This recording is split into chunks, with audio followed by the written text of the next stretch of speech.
Je regarde le solstice d'été, comme je regarde chaque solstice, chaque équinoxe.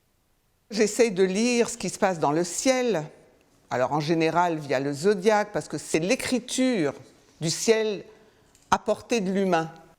Le ciel, dans sa grande bonté, a eu la gentillesse de nous installer un zodiaque à travers lequel on arrive à lire les informations de ce qui se passe au-delà du zodiaque, en amont du zodiaque.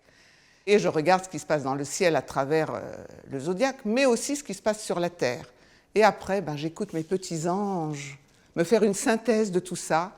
Et moi, je vous rappelle que ma lecture est une lecture initiatique et spirituelle et n'est pas à proprement parler une lecture astrologique. C'est juste un de mes outils. Ceci étant dit, voilà ce qui me vient pour ce solstice d'été. Il y a quand même 4 axes astrologiques qui vont servir de repère. Le premier, c'est notre fameux Jupiter en Poisson jusqu'au 28 juillet. Et j'insiste là-dessus parce que pour moi, et là c'est intérieur, c'est pas astrologique, ce qui m'est le plus important, c'est que le 28 juillet, il passe en Verseau. Je le trouve super sympa, Jupiter. Vous savez, c'est le grand bénéfique. C'est celui qui vient aider, c'est celui qui nous accompagne avec bienveillance, Jupiter. Et là, il nous accompagne dans le fameux passage de l'ère du Poisson à l'ère du Verseau. Et on est là à mi-chemin. Et je n'ai pas besoin de vous rappeler la fameuse injonction christique « Ne vous arrêtez pas à mi-chemin ». Et croyez-moi, il va y avoir de grandes tentations.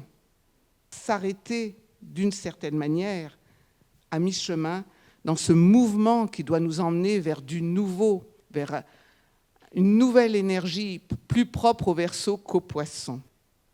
Et s'arrêter, ça va être genre « Oh, tout va bien, maintenant les terrasses sont ouvertes. Vous savez, c'est génial. Au moins, on va pouvoir être comme avant. » Surtout pas, mon Dieu, surtout pas qu'on soit jamais plus comme avant. Sinon, à quoi ça aura servi tout ça, si on doit être comme avant? Et cette tentation d'être comme avant, de profiter que ça aille un peu mieux, pour un peu oublier qu'on est en pleine crise, on est en pleine crise de changement d'humanité. Voilà, donc la première chose que j'ai envie de vous dire sur cet été, c'est profiter du fait que Jupiter va être en Verseau, pour vous ne pas oublier de faire quelque chose intérieurement, pour marcher, pour laisser votre énergie aller vers le Verseau. Alors sur quel plan? Quand Jupiter est en Poisson, il est là avec la reliance, il est très très bien en Poisson, il est content. C'est la reliance au divin, la reliance à l'invisible, c'est la reliance au sacré. Oui, mais, version arunienne personnelle, si c'est pour que cette reliance soit comme dans l'ère du Poisson, on continuera ce qui est déjà en cours, et j'espère que vous vous en rendez compte. On est en pleine guerre sainte, on est en pleine guerre de religion, je mets guerre avec un pluriel, derrière tout le bordel qu'il y a en ce moment. On est en pleine guerre de religion, avec une énergie de reliance au nom d'un Dieu que chacun a pour lui-même, en oubliant évidemment le fameux Dieu est un pour tous. Et du coup, le refus de la différence, les sectes, comme à l'époque, les sectes, les communautarismes, les guerres saintes, au nom de son Dieu à soi. Je ne vais pas rentrer dans le détail de cela, mais j'ai très envie de vous dire que, pour moi, l'invitation du solstice d'été, si on lit un peu ce qui se passe au ciel et sur la terre, c'est de faire le point, chacun pour soi, à l'intérieur de lui-même, de faire le point de où il en est avec sa fidélité aux religieux de manière générale. Comment il confond encore le religieux et le spirituel. Comment, s'il a besoin du religieux, il s'en sert pour se séparer, pour la séparativité, au lieu que ce soit pour l'union dans la différence. Voilà un grand sujet d'été, si on en croit la présence de Jupiter en Poisson qui passe en Verseau. C'est-à-dire un Verseau, reliance, oui, mais au nom d'un vivre ensemble sur Terre, qui aura fait un long et important travail sur l'ouverture à la différence. Une reliance au ciel, avec son Dieu, qui ne sépare pas sur Terre. Alors, si je regarde sur Terre, il y a une petite nouvelle qui, moi, m'a beaucoup frappée ces derniers temps, qui est passée quasiment inaperçue. dans les médias français en tous les cas. C'est ce qui s'est passé en Israël. Vous savez, Israël avec Jérusalem, la cité de la paix, c'est quand même un lieu particulier, Jérusalem. Eh bien, on a très très peu parlé du fait qu'aux dernières élections, c'est un gouvernement d'union qui a gagné. Je ne fais pas de politique. Je vous demande juste de voir d'abord combien il y a eu de silence là-dessus. Sur le fait que ce gouvernement a gagné sur l'idée qu'on n'est pas obligé de s'entretuer pour s'entendre, même si on n'a pas les mêmes opinions. Et vous avez là, en Israël, pour la première fois dans le monde, un gouvernement de droite, de gauche, plus un parti arabe. Personne n'en parle de ça, parce que ça pourrait être une bonne nouvelle. Bon, je ne suis pas non plus, je suis pas dans La La Land, je ne suis pas en train de rêver, je ne suis pas utopiste, et je sais que ça va être gravement difficile derrière. Il est clair que ça va allumer tous les extrêmes qui sont sur le terrain, à droite, à gauche, et tous les fanatismes religieux juifs et arabes vont être allumés comme ce n'est pas possible. Alors ce gouvernement, si on ne le soutient pas intérieurement, dans son énergie, je veux dire, d'entendre que pour la première fois, il y a un gouvernement qui a gagné sur l'idée qu'on peut être ensemble, même si on n'est pas d'accord. Ça, c'est l'esprit du Verseau. Et c'est un signe, en tous les cas pour moi, c'est un signe majeur, c'est comme un feu vert intérieur. Encore une fois, je ne suis pas naïve, on va devoir reculer pour mieux sauter, et quand est-ce qu'on va sauter du bon côté plus tard, je ne sais pas. Ça ne va pas être simple. Mais ce dont je suis sûre, c'est que c'est une invitation personnelle pour chacun et chacune de regarder où il en est par rapport aux religieux, où il en est du coup, très concrètement, par rapport à sa compétence de maintenir un dialogue avec des gens qui ne pensent pas comme nous. Et l'année qui vient va être un test énorme là-dessus. Vous savez, les vaccinés, les non-vaccinés, les ceci, les... On va avoir une année très, très, très exigeante par rapport à son propre positionnement. Est-ce qu'on va être capable de se positionner en paix, dans la paix intérieure avec soi-même, une paix qui émanera quand on se positionnera et qu'on n'aura pas besoin de créer des guerres saintes personnelles. Voilà pour moi vraiment l'esprit principal de ce solstice d'été. Voilà l'enjeu, l'invitation du ciel, l'invitation de la terre. Pour une fois, on peut s'appuyer sur quelque chose de terrestre qui a eu lieu. Après, ce que ça donnera, c'est une autre affaire. Mais ça a eu lieu. Et s'appuyer là-dessus, c'est très important. C'est le pouvoir magique de la confiance. Mettre en œuvre ce pouvoir magique de la confiance pour que cette petite graine qui a été plantée dans la terre sainte pousse malgré tout, d'une manière ou d'une autre. Ça, c'est pour moi la première invitation capitale de ce solstice d'été. Après, il y a les épiphénomènes, si je puis dire. Il y a le fait qu'on va avoir 2 grosses planètes rétrogrades, Mercure et Saturne, et que ça fait suite à des éclipses solaires et lunaires. Ce qui indique en général que les choses vont être voilées, que le travail se fait derrière le voile. Quand ça rétrograde, c'est pas clair ce qu'on nous demande. Mais ce qui est clair, c'est qu'on nous demande de rester derrière le voile pour faire le travail intérieur. Et il n'y a rien de plus difficile dans la saison d'été que de faire un travail intérieur. Surtout dans cet été particulier où on va se sentir enfin libre, on peut voyager. Oui, on va pouvoir s'amuser. Eh bien, c'est exactement la deuxième invitation. Oui, amusez-vous. Oui, retrouvez le goût du plaisir. Oui, retrouvez la joie profonde de la liberté intérieure, d'abord, en ne se laissant pas prendre dans l'ivresse des libertés extérieures. Et qu'est-ce qui peut faire qu'on se laisse prendre au monde extérieur au lieu de rester dans le travail intérieur? Et Mercure rétrograde, ça va le faire. C'est qu'on a le cerf-volant. De toute façon, vous avez sûrement déjà remarqué qu'on a le cerf-volant depuis un petit moment. Mais là, le cerf-volant normal plus le cerf-volant au soleil, alors là, je ne vous dis pas, ça va être un été au cerveau très, très, très, très lent. Enfin, moi, j'appelle ça la mélasse cérébrale, avec ce Mercure rétrograde tel qu'il est, placé. Ah, c'est tellement agréable de ne pas penser. Enfin, on va se lâcher, on ne va pas penser du tout. Invitation du ciel, number 2. Deuxième invitation du ciel. C'est la même que celle que je vous ai donnée dans un de mes derniers bulletins. Esprit, es-tu là? Parce qu'il va y avoir une tentation majeure pendant tout l'été de laisser toute la place à Mère Nature, à la grande nature dans toute sa puissance, toute sa beauté et toute son exubérance, et comme elle aime nous entraîner là-dedans. Si on ne reste pas accroché à l'esprit, combien on oublie facilement que la nature, elle ment. C'est ça, naturellement. Et que la vie, c'est naturellement. Naturellement, c'est la vie, hein. Mais la nature, elle ment. Vous savez, mon petit goût pour la sémantique. Elle vous raconte des histoires, la grande nature. Bien sûr, elle est vraie. C'est la vie, c'est la force de vie aussi, la grande nature.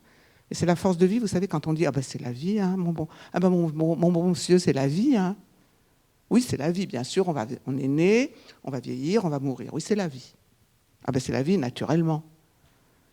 Et l'esprit dans tout ça, la puissance de l'esprit dans cette vie naturelle, parce que on peut pas, on fait partie de la nature, de la vie naturelle. Mais si c'est sans esprit, elle gagne à tous les coups. Et à quoi elle gagne? À nous laisser être conformes. La nature, elle ne supporte pas quelque chose qui ne colle pas au programme. Alors je vais vous donner l'exemple, parce que moi j'ai quelquefois du mal avec des images. Et là, j'ai prié, on m'en a donné une que j'adore. Là, il m'en est venu une formidable pour expliquer, parce que je sais que vous allez me demander, mais c'est quoi la grande nature? C'est quoi le programme de la grande nature? Pourquoi tu dis que c'est être naturel comme tout le monde, conforme? Vous savez, les gens conformes, on les met dans une forme, c'est comme ça qu'on est une tarte. Donc, j'ai cherché une image. J'ai la chance d'être à la campagne et j'ai devant moi un grand champ de blé. On commence à voir tous les blés. Ils sont tous pareils. Et je les regarde et je me suis dit, waouh, c'est exactement ça. L'image d'être conforme. Imaginez un épi de blé qui dit « Ah ben non, moi je vais faire 4 mètres, moi. » C'est pas possible. Ça n'existe pas dans la nature. Un épi de blé qui dépasse les autres épis de blé. Ça s'appelle se dépasser. Ça s'appelle dépasser son passé. Ça s'appelle dépasser le programme naturel, se dépasser. Ça, c'est pas possible avec la grande nature. Et si on ne s'appuie pas sur l'esprit pour se dépasser, la grande nature, elle nous a à tous les coups pour qu'on reste conforme. Rappelez-vous bien de cette image. Moi, elle m'a énormément inspirée. Et donc, invitation de l'été, de cet équinoxe d'été, esprit, es-tu là? C'est vraiment, je vous le donne de tout mon cœur, comme un mantra d'été. Chaque fois que vous avez un petit creux, ou chaque fois que vous avez un excès d'excitation, esprit, es-tu là? Est-ce que tu es là? Pour que tout l'été, l'esprit ne vous quitte pas. Parce que déjà la grande nature est super puissante, mais en été, on a tellement envie de se lâcher. Alors elle a l'autoroute, là, une autoroute pour y aller et vous rentrer dans la tête, tout ce qu'il faut pour être conforme. Et si vous avez des enfants, et que vous avez une soirée, que vous avez envie d'occuper les enfants, reprenez le film Jonathan, le goéland. Reprenez ce film qui parle justement de cet endroit où il y en a un qui ne veut pas être comme tout le monde. Quelqu'un qui est prêt à être infidèle au clan, infidèle à la communauté, infidèle à tout ce à quoi il est fidèle biologiquement, papa, maman, la lignée. Il y a du taf cet été, mais tranquille, cool. Cool, parce que c'est derrière les voiles. C'est purement intérieur, c'est purement dans le secret de votre âme que vous pouvez le faire. Dehors, mot, tranquille. Mais juste avec ce mantra, esprit, es-tu là? Juste tout le temps l'avoir, tout l'été. En tous les cas, c'est ce que je vous souhaite, c'est ce que je vous propose, c'est ce à quoi je vous invite. Esprit, es-tu là? Et puis il y a une autre petite invitation, et je pense qu'elle va parler à beaucoup d'entre vous, c'est ce fameux Saturne rétrograde. Et Saturne, il est rétrograde jusqu'à la mi-octobre. Donc si par hasard, vous vous sentez que physiquement, Saturne, c'est le plan physique, c'est le squelette, c'est la faux, c'est la mort, c'est-à-dire les limitations du physique. Oui, on mourra un jour, voilà, le plus tard possible et le plus jeune possible. Ça, c'est l'enjeu spirituel. Mère Nature, pas d'accord du tout, hein. L'esprit, c'est mourir le plus tard possible, le plus jeune possible. Vous voyez bien que ça ne peut pas être le programme de la nature quand même. Donc, autre invitation, il y a ce Saturne qui est dans le plan physique. Alors Saturne, c'est aussi le karma, hein. C'est aussi lié au karma. Donc, on risque d'avoir plusieurs choses. On risque d'abord d'avoir beaucoup de symptômes physiques, en particulier de l'ordre de tout ce qui est inflammatoire. Les articulations, les chevilles, les genoux, les hanches, la nuque, le cou, machin. Ils avaient mal partout, on a l'impression d'avoir 100 ans. Ce Saturne rétrograde, il est là aussi pour nous inviter effectivement à faire le point de où on en est au niveau karmique.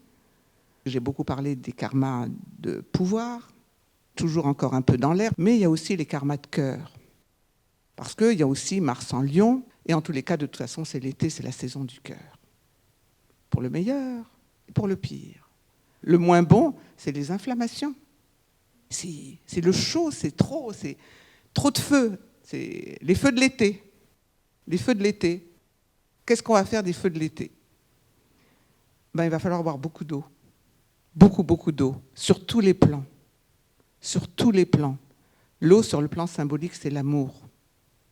Et donc, il y a tout ce travail sur le cœur, sur le féminin sacré, qui est aussi derrière le voile, avec un Saturne rétrograde, c'est-à-dire tous les karmas vis-à-vis du féminin, la misogynie, des femmes comme des hommes, la misogynie, et toutes les mémoires des abus, des dominations, de tout ça. Ça va être dans l'air aussi, avec ce Saturne rétrograde, et aussi la partie physique. Vous savez, quand ça fait mal, on ne pense plus à rien d'autre. Au lieu de comprendre que ce qui fait mal, c'est la dissolution du feu, de tout le travail qu'on a fait depuis cette fameuse crise. Depuis plus d'1 an et demi, on travaille. Ne soyez pas dans le déni de tout le travail intérieur qu'il y a eu depuis le début du confinement. Tout ce travail qui nous a fait rentrer en nous-mêmes, il faut bien que ça sorte. Ça va fondre au soleil. Il faut avoir la foi que ce n'est pas grave. Mais il faut boire beaucoup d'eau. Alors là, de l'eau informée, de l'eau tout court, et de l'eau sous la forme de l'amour, de laisser couler l'eau, de laisser que le cœur s'ouvre. Ça, c'est l'invitation pour les 2100 ans qui viennent. Donc on a le temps, vous allez me dire, mais ça commence très fort cet été. Et c'est pour ça que j'ai eu l'autorisation cet été de commencer à parler des karmas de cœur. Lorsqu'il s'agit de karmas de pouvoir, on les a appelés avec des amis les karmas dits atlantéens. Et ces karmas de cœur, je les ai appelés, et vous comprendrez, je bouclerai la boucle avec ça, je les appelle les karmas dits palestiniens. Ce sont pour moi des karmas palestiniens, parce que je vous rappelle que tout a commencé au niveau de l'amour dans le déroulement de l'humanité. Tout a commencé au niveau de l'amour en Palestine, il y a plus de 2000 ans, dans l'ère du poisson. C'est là que c'est venu, parce que le poisson est un bon moment pour cette ouverture du cœur, pour le meilleur et pour le pire. Mais il s'est ouvert à ce moment-là, et pour le pire, il s'est brisé à ce moment-là. Il s'est brisé sur 2 plans. Il s'est brisé sur le plan masculin, devant la croix. L'impuissance, la lumière est arrivée et ils ne l'ont pas reçue. Il faudrait dire l'amour est arrivé et ils ne l'ont pas reçu. Et d'un autre côté, et on n'en parle pas suffisamment, que le cœur s'est brisé au niveau du cœur d'une mère qui regarde le fils sur la croix. Et donc, avec tout ce qui se passe en Palestine, en Israël aujourd'hui, avec tout ce que je vous ai dit au début, on a des grandes invitations dans ce solstice d'été pour travailler sur cette paix, d'abord en nous-mêmes, sur l'amour, d'abord en nous-mêmes, et le reste, c'est de la littérature. Donc, voilà le boulot pour cet été. Rappelez-vous, c'est derrière le voile, à cause des rétrogradations. Si vous vous laissez prendre à l'illusion de la mère nature, abondante, la vie est belle, on peut enfin aller sur les terrasses, le grand symbole de la liberté. On va pouvoir enfin voyager. Rappelez-vous de tout ça, parce que On est à mi-chemin. Et les comptes se feront au solstice d'hiver prochain. Vous savez, après la rentrée qu'on va avoir, dont on peut se dire qu'il pourrait y avoir quelques problèmes. Puis en hiver, les virus, ils adorent, c'est comme la grippe, ça revient. Donc on verra tout ce qui va se passer. Mais en tous les cas, moi je vous dis, à vous qui faites ce type de travail de développement personnel, d'évolution spirituelle, ne ratez pas cet été. Ne vous laissez pas prendre à l'illusion de l'extérieur. Tout le travail de l'été va être intérieur pour ceux qui sont prêts à regarder ce qui se passe derrière le voile, à l'intérieur d'eux-mêmes, au niveau de la paix, au niveau du religieux, au niveau de l'acceptation de la différence, au niveau du féminin sacré, au niveau d'un masculin sacré qui ne peut être soutenu que par un féminin sacré. Et donc il faut commencer par là, et ça veut dire que les hommes doivent commencer par leur travail sur leur rapport au féminin, aux femmes. Enfin bref, reposez-vous, amusez-vous. Esprit, es-tu là? Et de temps en temps, pendant la sieste, vous savez, quand il fait chaud, rappelez-vous que c'est tout ça qu'il faut aller regarder. Je sais que c'est pas sympa de vous donner l'invitation comme ça, parce que voilà, c'est un peu à contre-courant. Mais je suis sûre qu'en automne, vous me remercierez si vous avez fait le boulot. L'hiver sera moins rude. Voilà ma lecture de ce solstice d'été 2021. Et je vous souhaite, mais de tout mon cœur, qu'on l'ouvre ce cœur, en ayant le courage d'aller regarder ce qui s'est passé en Palestine il y a 2000 ans, en faisant un petit écho avec ce qui s'y passe aujourd'hui, petit signe d'espérance pour un avenir chaotique à travers lequel il faudra passer pour trouver des nouvelles lumières, le nouveau paradigme amoureux du Verseau qui, par la porte ou par la fenêtre, avance. Soyez juste pas trop en retard.